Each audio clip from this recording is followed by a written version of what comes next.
فیضان رمضان ہے یہ، فیضان رمضان، فیضان رمضان ہے یہ، فیضان رمضان، فیضان رمضان ہے یہ، فیضان رمضان، فیضان رمضان ہے یہ، فیضان رمضان۔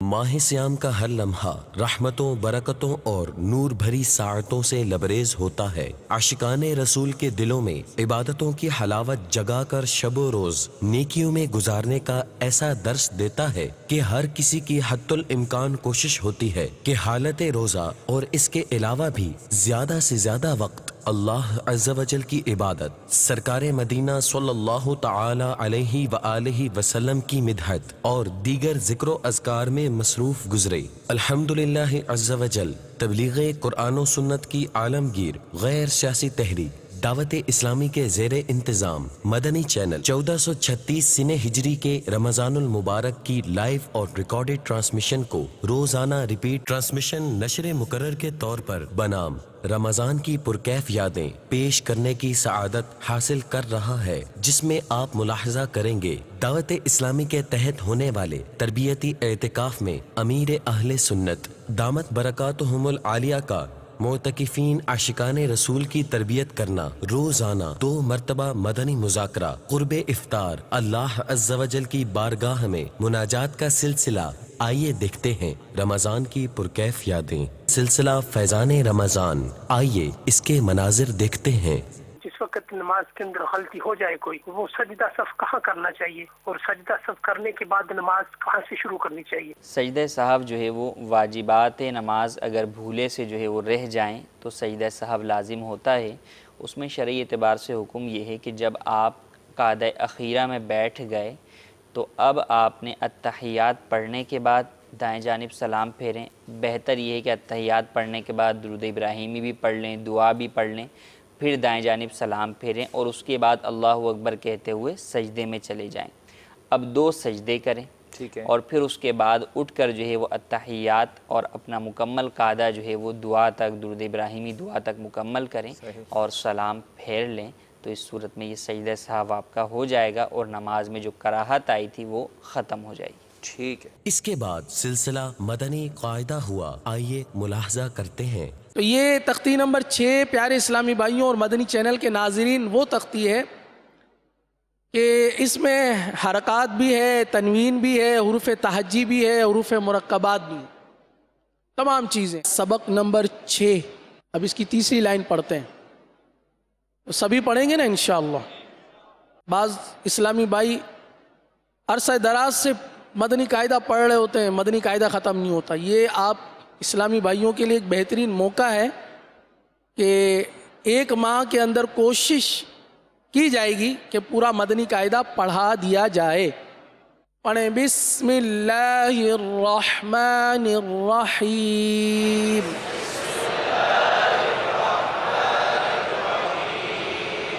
را پیش رو، سین پیش سو، رسو، لام پیش لو، رسولو، رسولو، صاد پیش سو، حا پیش حو، سوحو۔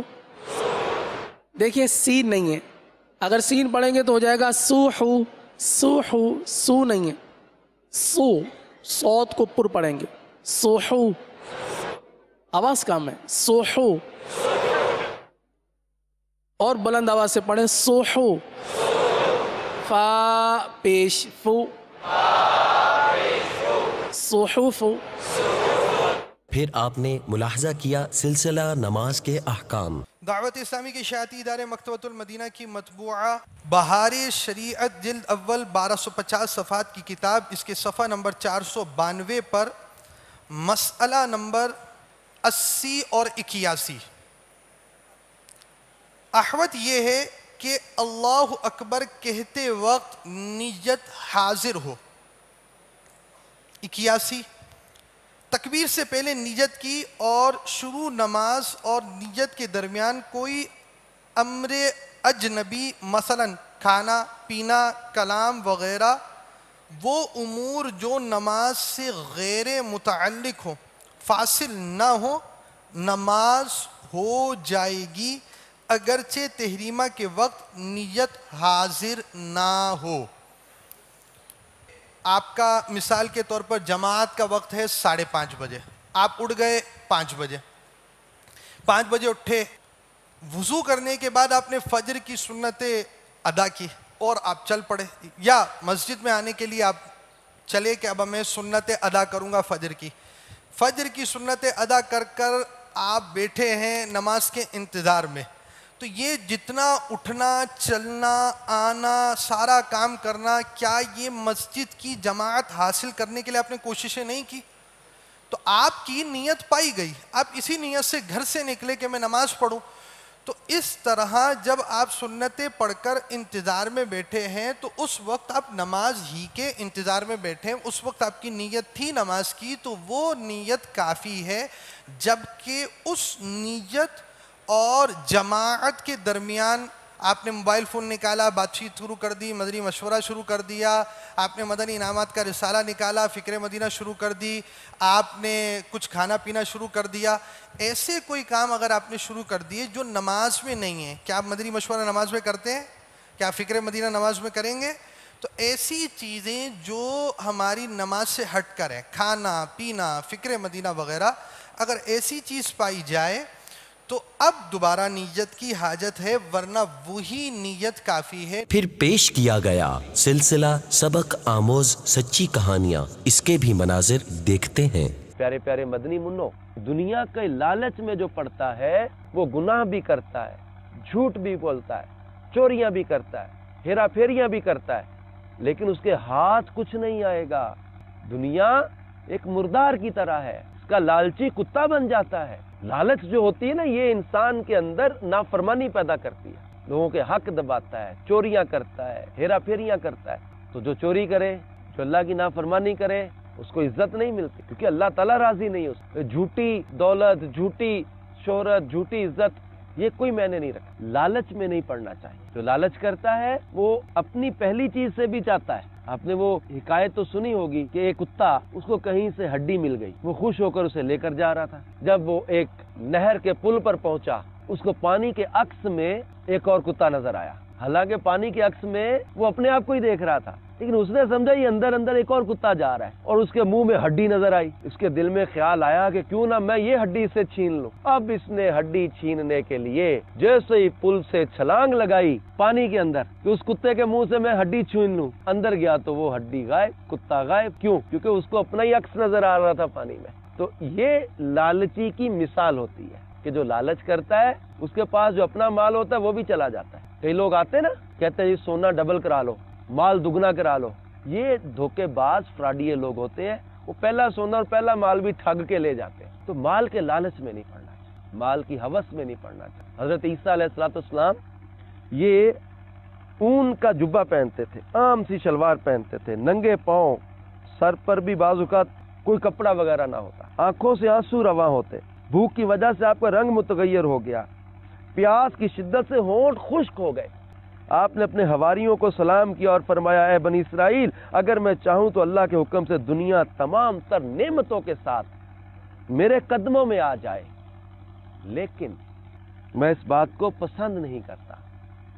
ہمارے میٹھے میٹھے آقا مدینے والے مصطفیٰ صلی اللہ تعالی علیہ وسلم، انہوں نے بھی فقر کو اختیار کیا ہوا۔ آپ کے پاس بعض اوقات کئی دن تک گھر میں چولہا نہیں جلتا تھا۔ آپ صلی اللہ تعالی وسلم انتہائی سادگی والی زندگی گزارتے۔ آپ فرماتے تھے اگر میں چاہوں تو پہاڑ سونا بن کے میرے ساتھ چلے، لیکن آپ نے دنیا داری کو اختیار نہیں کیا، آخرت کو ترجیح دی۔ اللہ کے پیارے جو ہوتے ہیں یہ مال کی لالچ اور ہوس میں نہیں پڑتے، آخرت کو ترجیح دیتے ہیں۔ پھر ملاحظہ کیا گیا سلسلہ احکام تجارت، حضور یہ اجرت جو دی جاتی ہے تنخواہ، اس میں بھی کوئی معیار رکھنا چاہیے. ابھی ایک جگہ ہم کسی چیز میں مکینک کے پاس کے کام کروانے، 7 سے 8 گھنٹے وہ اس کا کاریگر جو ہے نا وہ الٹا سیدھا ہو کر کام کرتا رہا اور کل اجرت 1000 روپے بنی. وہ ہمارا کام ختم ہوا تو دوسرا آ گیا، پھر اس کے ساتھ لگ گیا، اس کے ساتھ بھی ایسے ہوا ہوگا. میں نے اس سے پوچھا آپ کو کتنی دیہڑی ملے گی؟ اس نے کہا مجھے 300 روپے دیہڑی ملے گی.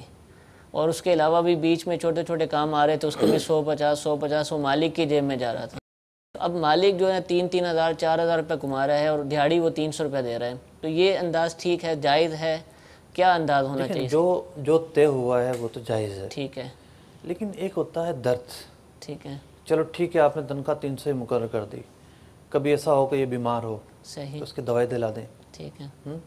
کبھی اس کو کسی شادی میں جانا ہے تو کچھ پیسے دے دیں، کچھ تحفے کے لیے کوئی چیز دے دیں. تو یہ ایک دل ہوتا ہے انسان کا. ایک آدمی ہوتا ہے کنجوس طبیعت آدمی ہوتا ہے، وہ کہتا ہے میں کیوں دوں، میرا کیا تعلق اس سے. اور ایک ہوتا ہے درد دل رکھنے والا آدمی. تو آج بیان یہ کیا جا رہا ہے کہ تھوڑا سا جو آپ کے ساتھ اٹھنے بیٹھنے والے ہیں ان کے متعلق بھی درد محسوس کریں. ان کے بھی گھر ہیں، وہ بھی جو ہے وہ خوشیاں دیکھنا چاہتے ہیں. میں ایک اسلامیہ کو جانتا ہوں، ایک نوجوان اجتماع میں آنا جانا شروع کیا اس نے، اور وہ موٹر سائیکل کی دکان پر کام کرتا تھا.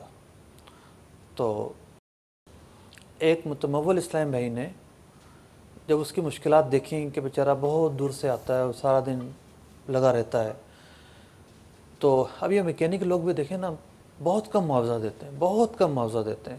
اتنا کام کرواتے ہیں، خود بعض اوقات ٹھیکوں پہ کام لے لیتے ہیں، جیسے الیکٹریشین ہوئے، لیکن اپنے جو ساتھ جن کو لے کے چلتے ہیں ان کو بہت کم معاوضہ دیتے ہیں. تو انہوں نے جب اس کی مشکلات دیکھیں تو 4-5 سال پہلے کی بات ہے، 25,000 روپے اس کو دیے کہ تم یہ اوزار وغیرہ لے لو جو موٹر سائیکل کھولنے بند کرنے میں جو اوزار کام آتے ہیں، اور کرائے پر دکان لے کے بیٹھ جاؤ. وہ لے کے بیٹھ گیا، اس کی دکان چل پڑی، اور آہستہ آہستہ آہستہ وہ 25,000 روپے اتار دیے اس نے 1-2 سال میں.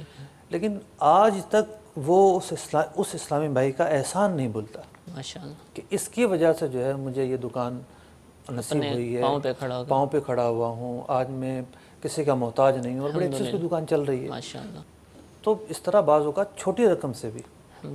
دنیا میں 2 طرح کے لوگ ہوتے ہیں، اس سے انکار نہیں ہے. کچھ فراڈیے لوگ ہوتے ہیں جن کا کام ہی ہاتھ پھیلانا ہوتا ہے، لیکن کچھ وہ لوگ ہوتے ہیں جو فراڈیے نہیں ہوتے، واقعی مستحق ہوتے ہیں. انہیں کوئی رکشہ لے کے دے دیا جائے، کوئی کیبن جو ہے وہ کھول کے دے دی جائے، کوئی اور جو ہے وہ چھوٹا موٹا مال رکھوا دیا جائے. اب ان کا نصیب ہے، چلے یا نہ چلے ایک الگ بات ہے. پھر بندہ بھول جائے، احسان نہ جتلائے. اگر وہ دکان چل جاتی ہے، اپنے پاؤں پر کھڑا ہو جاتا ہے، تو پھر احسان نہ جتلائے بلکہ آخرت کے لیے اس کو باقی رکھے. دور گرمی بہت زیادہ ہے آج کل، رمضان کا مہینہ ہے، بالخصوص سندھ کے اندر، کراچی کے اندر. تو لوگ کھلے پانی میں نہاتے ہیں، نہروں کے اندر. کراچی میں تو شاید نہ ہو، دوسرے شہروں میں ہو. تو ناک میں کان میں پانی چلا جاتا ہے، آنکھوں کے ذریعے بھی چلا جاتا ہے، روزہ ٹوٹ جائے گا. دیکھیں، آنکھ کے ذریعے پانی جانے میں روزے پر کوئی اثر نہیں پڑے گا، کان کے ذریعے پانی جانے پر بھی کوئی اثر نہیں پڑے گا. ٹھیک ہے. لیکن اگر ناک کے ذریعے پانی داخل ہوا یا منہ کے ذریعے پانی داخل ہوا اور وہ حلق سے اتر گیا تو روزہ ٹوٹ جائے گا. تو نہروں میں نہانے والے اس بات کا خیال رکھیں، احتیاط کریں. حضور، زکوٰۃ کے حوالے سے سوال کرنا تھا کہ جب رقم دی جاتی ہے بلڈرز کو بلڈنگ بنانے کے لیے، وہ فلیٹ دیتے ہیں تو ایڈوانس میں وہ بکنگ لیتے ہیں، اور پھر جیسے جیسے بلڈنگ کنسٹرکٹ ہوتی ہے ویسے ویسے پیسے لیے جاتے ہیں. تو اس حساب سے کچھ رقم 5 سال پہلے دی گئی تھی، لیکن وہ بلڈر نے بلڈنگ آج تک نہیں بنائی، اور اب جو ہے وہ پیسہ واپس مل رہا ہے. تو ان 5 سالوں میں اس کے اوپر زکوٰۃ نہ دی گئی کیونکہ وہ فلیٹ کے مد میں تھی، گھر کی مد میں تھی، تو اس کے اوپر زکوٰۃ نہیں دی گئی تھی ابھی تک 5 سالوں میں. تو اب یہ پیسے جو مل رہے ہیں، تو اب کیا 5 سال کی زکوٰۃ اس پر ہوگی کہ پھر 1 سال کی ہوگی؟ کیسے اس کا حساب بنے گا؟ عملی طور پر جو فقہی صورتحال ہے، ٹھیک ہے، وہ یہ ہے کہ اس طرح کا جب کوئی معاہدہ ہوتا ہے فلیٹوں کی لین دین کا، تو یہ بے لازم ہو جاتی ہے. بے لازم ہو جاتی ہے. ٹھیک ہے. اور قانونی اگر پہلوؤں کو دیکھا جائے تو کوئی بھی فریق جو ہے، اچھا اس کے اندر مختلف کیٹیگری ہیں، اگرچہ کہ یہ بے استثناء ہے، صحیح، لیکن ایک آدمی فرنیچر بنواتا ہے، ایک آدمی کسی موچی سے جوتے بنواتا ہے یا زیور بنواتا ہے، سب کے اندر عرف جدا جدا ہے. ٹھیک ہے. لیکن جو فلیٹوں کا معاملہ ہے یہ تو ایک ایسا معاملہ ہے کہ اس میں کاغذات بنتے ہیں. ٹھیک ہے. وہ جو محکمہ زمین ہوتا ہے, جو بھی محکمہ ہے, شہر میں بھی تو اس میں جا کر رجسٹر ہوتے ہیں. صحیح. اور بہت سارے جو نا وہ ڈاکومنٹ بننے کے بعد یہ معاہدہ ہوتا ہے. ٹھیک ہے. تو یہ تو ایک بے لازم ہو گئی, خرید و فروخت ڈن ہو گئی, اس بندے نے بنا کر دینا ہے. تو کسی نے اگر رہنے کے لیے مکان لیا ہے, بک کروایا ہے, تو چونکہ وہ رہنے کے لیے, اس لیے اس پر زکوٰۃ نہیں ہے. ٹھیک ہے. اگر کسی نے بیچنے کے لیے بک کروایا ہے تو پھر بیچنے کے اعتبار سے تو وہ مال تجارت ہوا. ٹھیک ہے. تو یہ جو انہوں نے صورتحال بیان کی ہے, تو وہ گھر چونکہ انہوں نے بک کروا دیا تھا, کام بھی فلیٹوں میں شروع ہو جاتا ہے, تو اس دوران بے ہو چکی تھی. ٹھیک ہے. اب بے کا جو تقاضا ہے, ظاہر بات ہے جو پیسے اس کو دے دیے بنانے والے کو, وہ اس کی ملکیت ہو گئے. صحیح. ان کے نہیں رہے. ٹھیک ہے. جب ان کے نہیں رہے تو زکوٰۃ کس چیز کی؟ صحیح. تو جب ان کے نہیں رہے اور پھر یہ ہے کہ اب واپسی ہو رہی ہے, تو یہ جو واپسی ہو رہی ہے یہ ایک نیا سودا ہو رہا ہے. اچھا, سودا پچھلا ختم ہو کر, پچھلا سودا ایک طرح سے سمجھے ختم ہو کے ایک نیا سودا ہونے جا رہا ہے. ٹھیک ہے. یہ تو بے استثناء ہے, ایک آدمی کوئی چیز خرید لے اور پھر واپس کرنے آ جائے کہ یار اس میں ذرا سمجھ میں نہیں آئی, یہ واپس کر لو, تو یہ بھی ایک نیا سودا ہے. ٹھیک ہے. بے, اس کو اکالہ کہا گیا ہے, اکالہ بے جدید ہے. ٹھیک ہے. تو اس تناظر کے اندر اور جو پس منظر بیان کیا گیا, ان پر زکوٰۃ نہیں ہے. لیکن اب جو پیسے ہاتھ میں آ گئے, اب دوبارہ بلکہ ہاتھ میں بھلے نہ آئے ہوں, لیکن جب ان کا وہ سودا ختم ہو گیا صحیح. اور ان کا استحقاق ان پیسوں میں نکل آیا, تو جب بھی ان کا سال پورا ہو ان پیسوں کو شامل کریں گے. ٹھیک ہے. اس کے اوپر دوبارہ پھر اگلے سال زکوٰۃ ہوگی, مطلب جب بھی بن رہی ہو سکتا ہے اسی سال بن جائے. ٹھیک ہے. جزاک اللہ. اس کے بعد نشر کیا گیا علم و حکمت سے مزین مدنی مذاکرہ. آئیے اس کے مناظر دیکھتے ہیں.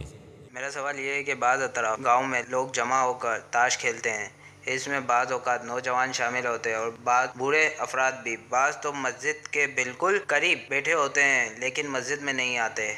ان کی رہنمائی کے لیے کچھ مدنی پھول عطا فرمائیں. ان کو اللہ سے ڈرنا چاہیے کہ تاش کھیلنے کی ویسے ہی اجازت نہیں ہے, اور پھر اس میں نمازیں بھی نہ پڑھنا, اور ایسی بے باکی کہ آپ مسجد کے راستے میں بیٹھ کر تاش کھیل رہے ہیں. شرم و حیا بھی کوئی شے ہے یا نہیں ہے. اور بھی بہت سارے ایسے الٹے سیدھے کام کر رہے ہوتے ہیں لیکن مسجد میں آ کر نماز نہیں پڑھ رہے ہوتے, پھر شور و گل کر رہے ہوتے ہیں, آتے جاتے ہوئے لوگوں کو ستا رہے ہوتے ہیں.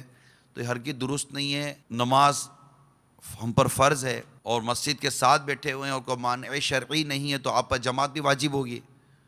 تو ترک جماعت کا گناہ الگ, اور خدا نہ خواستہ نماز نہ پڑھتے ہو اس کے گناہ الگ. پھر تاش کھیلنا ہے, اس کی قباحتیں اور اس کی برائیاں الگ. تو اللہ تعالیٰ ہم سب کو نیک اور صالح بنائے اور ہمیں اس برائی سے پیارے حبیب کے صدقے میں محفوظ فرمائے. تو یہ ہرگز نہ کریں. اسی طرح جو لوگ گلی کوچوں کے اندر رات کو کرکٹ کھیلتے رہتے ہیں, ان سے بھی مدنی التجا ہے کہ برائے کرم ایسا نہ کریں. کنڈے ڈال کر لائٹیں جلا کر کرکٹ کھیلنے کی ویسے شریعت اجازت نہیں دے گی آپ کو, کہ کنڈے کے ذریعے لائٹ لینا, روشنی لینا, یہ بھی ناجائز ہے. پھر اس سے گھر والوں کو, محلے والوں کو, علاقے والوں کو, عبادت کرنے والوں کو, سونے والوں کو, نمازیوں کو, آنے جانے والوں کو تکلیف ہوتی ہے. کرکٹ کو خاموشی کے ساتھ آپ کھیلیں گے نہیں, زبان پر منہ پر پٹی لگا کر کہ نہ آواز نکلے گی, کچھ بھی نہیں نکلے گا, بغیر شور کے کرکٹ ہوتی نہیں ہے. اور پھر اس کے بعد پتہ چلا ہے کہ آج کل کرکٹ میں بھی کومنٹری آ گئی ہے کہ کوئی بہت بڑی طریقے سے کرکٹ کھیلی جاتی ہے راتوں کو. اچھا, پھر نصیب یہ کہ یہ پورا سال نہیں ہے, پورا سال نہیں کرکٹ کھیلتے. یہ صرف اور صرف ماہ رمضان کے اندر راتوں کو کرکٹ کھیلنا. حالانکہ رات تو روز ہے, لیکن ماہ رمضان کے اندر ایسا عجیب و غریب قسم کا یہ طوفان بدتمیزی آتا ہے کہ وہ راتیں جو عبادت میں گزارنی ہے, کہ اس ماہ رمضان گزرنے کے بعد وہ راتیں پھر نصیب نہیں ہوں گی, مگر وہ راتیں کرکٹ میں, یا پھر شام کو پتنگ اڑائیں گے. تو کیا تاش کھیلنے والے, کیا پتنگ اڑانے والے, کیا کرکٹ کھیلنے والے, شطرنج کھیلنے والے اور اس طرح الٹے سیدھے کاموں میں مشغول جو لوگ ہیں, ان کو سمجھنا چاہیے اللہ تعالیٰ نے زندگی جو دی ہے یہ اس کی عبادت کے لیے ہے. وَمَا خَلَقْتُ الْجِنَّ وَالْإِنسَ إِلَّا لِيَعْبُدُونَ. ہم نے جن اور انسانوں کو اپنی عبادت کے لیے پیدا کیا ہے. ہمیں چاہیے کہ ہم اللہ تعالیٰ کی عبادت کریں اور اپنے وقت کی قدر کریں. حدیث پاک میں آتا ہے 2 نعمتیں ایسی ہیں جن کی اکثر لوگ قدر نہیں کرتے. حدیث پاک کا خلاصہ عرض کر رہا ہوں. ایک فرصت، دوسری صحت. اس کی اکثر لوگ قدر نہیں، کئی لوگ اس کی قدر نہیں کرتے. فرصت ہوتی ہے تو گناہوں میں، صحت ہوتی ہے تو غفلت و گناہوں میں گزار دیتے ہیں. اگر انسان روزے سے ہو تو کسی غیر عورت سے بات کر سکتا ہے، اپنی گرل فرینڈ سے یا وغیرہ سے؟ اگر روزے سے ہے کوئی تو اپنی گرل فرینڈ وغیرہ سے، غیر محرم سے بات کر سکتا ہے. روزے میں ہو یا نہ ہو، بلا اجازت شرعی کسی اجنبی عورت سے بات کرنے کی اجازت نہیں ہے، کہ اس سے بہت سارے فتنے پیدا ہو سکتے ہیں. اور اگر روزے میں ہے تو زیادہ بچنے کی کوشش کرے تاکہ روزے کی روحانیت باقی رہے اور فتن و فساد سے بچا رہے. یہ نہ سوچے کہ میں کچھ نہیں ہوتا، میں نہیں پھسلتا تو میں مضبوط ہوں. یہ کہنا ہی آپ کی کمزوری کی علامت ہے کہ آپ نے اپنے نفس پر بھروسہ کر کے ہی بتا دیا کہ آپ کتنے کمزور ہیں. جو نفس سے نہیں لڑ سکتا اس سے کمزور کون ہوگا؟ تو ہرگز اس طرف نہ جائے، بلکہ عام اجنبی لڑکیوں کے مقابلے میں گرل فرینڈ سے بات کرنا یہ زیادہ خطرناک ہے. اسی طرح اگر کوئی منگیتر ہے تو اس سے بات کرنا اور خطرناک ہو جائے گا. یعنی جتنا آپ کا رشتہ اس کے قریب سے قریب تر ہوتا چلا جا رہا ہوگا، جبکہ نکاح نہیں ہوا تو وہ ایک اجنبی عورت ہے. ایک عام اجنبی عورت سے بات کرنا ابھی بھی بندے کو تھوڑا بہت اس میں ہچکچاہٹ پیدا ہوگی، لیکن اگر گرل فرینڈ ہوگی تو اس سے تو اور بے تکلفی کے ساتھ بات کرے گا. اور گرل فرینڈ کلچر بھی نہیں ہونا چاہیے. What do you mean for girl friend and what do you mean for boy friend? یہ اسلام کا نیچر نہیں ہے. یہ اسلام اور دین اس کی اجازت کیسے دے سکتا ہے؟ اسلام و دین تو پردے کا درس دیتا ہے، حیا کا درس دیتا ہے، ڈسٹینس بتاتا ہے، ڈفرینسز بتاتا ہے، فاصلہ رکھیں اور دوری رکھیں. ہمارا دین، ہمارا اسلام تو ایک دیوار کھینچتا ہے کہ یہ مرد ہیں یا عورت ہے، یہ اجنبی ہیں. حتیٰ کہ اجنبی عورت کو یہاں تک تاکید ہے کہ اگر کوئی اجنبی مرد اس سے بات کرتا ہے تو وہ اس سے بات بھی لوچدار آواز میں نہ کرے کہ اس سے سامنے والے کا دل للچائے. جب شریعت عورت کو اتنی تاکید کرتی ہے اور مرد کو اتنی تاکید کرتی ہے اور ایک حیا کا درس دیتی ہے تو کیا ضرورت ہے اس طرح بوائے فرینڈ گرل فرینڈ بنانے کی؟ سمجھنے کی کوشش کیجئے. مطلب جو شریعت اور دین اور اسلام کے ساتھ وفا نہیں کرتا، مطلب اس سے مراد یہ ہے کہ جو اللہ تعالیٰ کی نافرمانی میں جرأت کرتا ہے تو وہ کس کے ساتھ وفا کر سکے گا؟ موٹی سی بات ہے. تو ایسا نہیں کرنا چاہیے. روزے میں تو بالخصوص اپنے آپ کو بچانا چاہیے کہ روزہ کا تو بنیادی مقصد ہی قرآن یہ فرماتا ہے لعلکم تتقون، تاکہ تمہیں تقوی نصیب ہو. امیر سنت کے رسالے وسوسے اور ان کا علاج کے صفحہ نمبر 30 پر ہے کہ نماز میں بھی شیطان تنگ کرتا اور دھیان بٹاتا ہے. مسلم شریف کی روایت ہے، حضرت سیدنا عثمان بن ابی عاص رضی اللہ تعالی عنہ فرماتے ہیں، میں نے عرض کی یا رسول اللہ صلی اللہ تعالی علیہ وآلہ وسلم، شیطان مجھ میں اور میری نماز اور تلاوت میں حائل ہو گیا، نماز مشتبہ یعنی مشکوک کر دی. تو سرکار مدینہ صلی اللہ تعالی علیہ وآلہ وسلم نے ارشاد فرمایا، اس شیطان کو خنزب کہا جاتا ہے. جب کبھی تم اسے محسوس کرو اللہ تعالیٰ کی پناہ مانگو اور بائیں طرف 3 بار تھتکار دو. اس طرح ایسا نہیں کہ پاس والے کو بھی لگے کہ مجھ پر تھوک رہا ہے، بس 3 بار تھتکار دو. چنانچہ میں نے یہی کیا تو اللہ عز و جل نے اسے دفع فرمایا.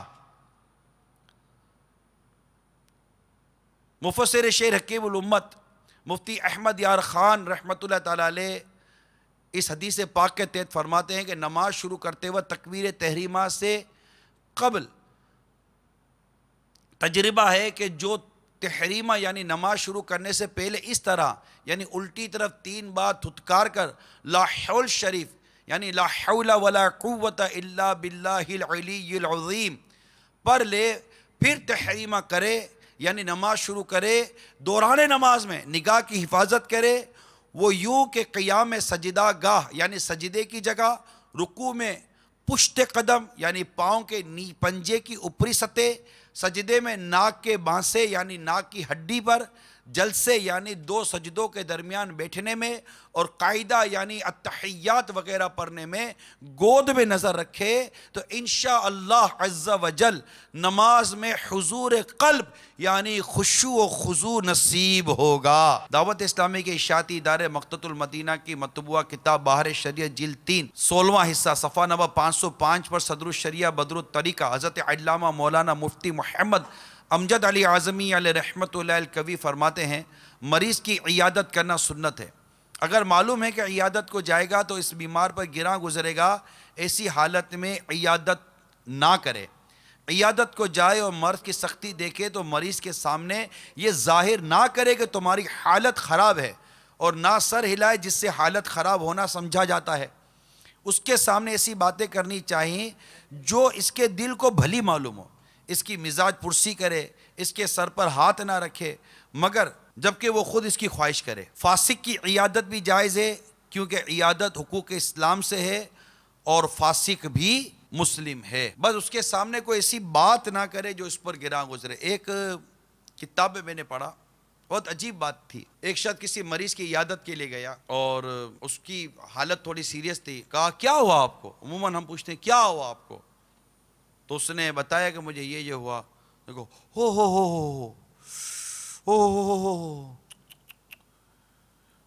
یہ تو میرے ایک بھائی کے دوست کو ہوا تھا، وہ مر گیا۔ یہ تو میرے سسرال کے فلاں ایک شخص کو ہوا تھا، وہ بھی ایریا رگڑ رگڑ کے بیچارہ مر گیا۔ تو بہت خطرناک، وہ تو فلاں کو ہوا تھا، وہ اس کو بہت تکلیف ہوئی، بہت دیر تک تکلیف دے رہا، آخر اس کا بھی انتقال ہو گیا۔ آپ کو ایسی بیماری لگ گئی، اللہ آپ کو شفا دے۔ پھر وہ جاتے ہوئے کہنے لگا کہ اگر میرے لیے کوئی کام ہو، کوئی نصیحت ہو تو ارشاد فرمائیں۔ تو مریض نے کہا کہ ایک عرض کروں گا، کہا آئندہ میرے پاس آنا مت، اور کبھی کسی مریض کے پاس جا کے یہ بات کرنا مت۔ حکمت عملی نہیں ہوتی لوگوں کے پاس، عقل اگر ہوتی بھی ہے تو اس کا استعمال کرنا نہیں آتا۔ تو جب بھی مریض کی عیادت کو جائیں، جو اس کے مدنی پھول ابھی بیان ہوئے اور جو سنت اور آداب ہیں وہ بجا لائیں۔ اور اس کے بعد اللہ عز و جل کے حضور ہچکیوں اور آہوں کے ساتھ مغفرت کی دعائیں اور التجائیں سلسلہ مناجات افطار کا انعقاد ہوا۔ آئیے اس کے بھی مناظر دیکھتے ہیں۔ یا ربنا یا ربنا یا ربنا یا ربنا یا ربنا یا اللہ یا رحمان یا رحیم، کس کے در پر میں جاؤں گا مولا، کس کے در پر میں جاؤں گا مولا، گر تو ناراض ہو گیا یا رب۔ ہمیں پیدا کرنے والے تیرے گناہگار بندے تیری بارگاہ میں حاضر ہیں، شرمندہ شرمندہ شرمندہ،